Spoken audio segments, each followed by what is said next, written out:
Jesus walked into a world full of sinners, hypocrites, rule keepers, rebels, broken souls, and self-appointed saints.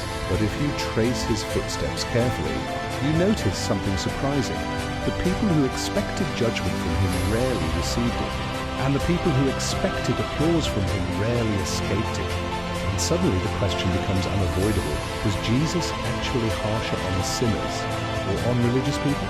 When you listen to the tone of his voice in the stories, you start to realize that sinners almost never felt threatened by him. Prostitutes ran toward him, not away.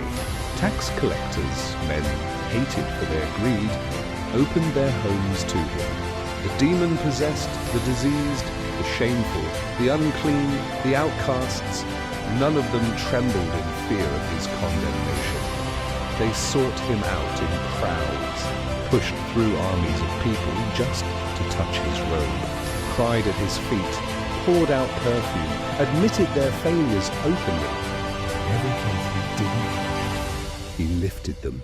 But then you see him speak to the religious leaders, the men with Bibles memorized, the ones who prayed loudly, tithed publicly, debated scripture daily, and his tone changes like a sudden storm. He brood of vipers, whitewashed tombs, blind guides, hypocrites.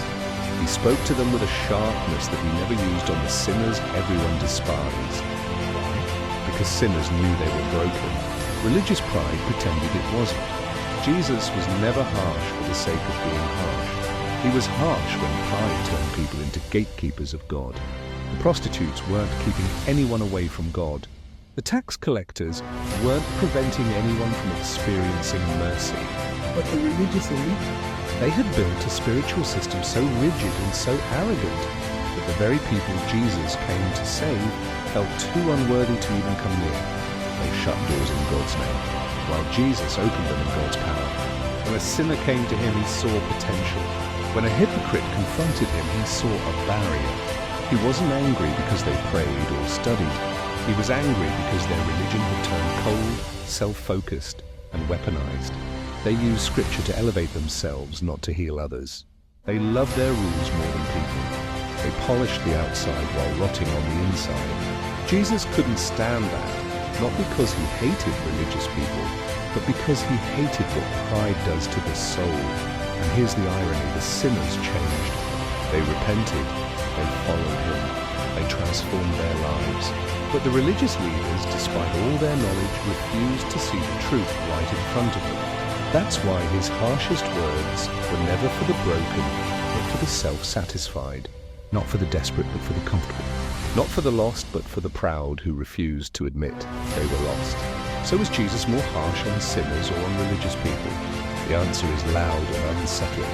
He was tender towards sinners who knew they needed grace.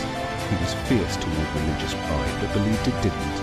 In other words, Jesus wasn't reacting to people's lifestyle. He was reacting to the condition of their hearts.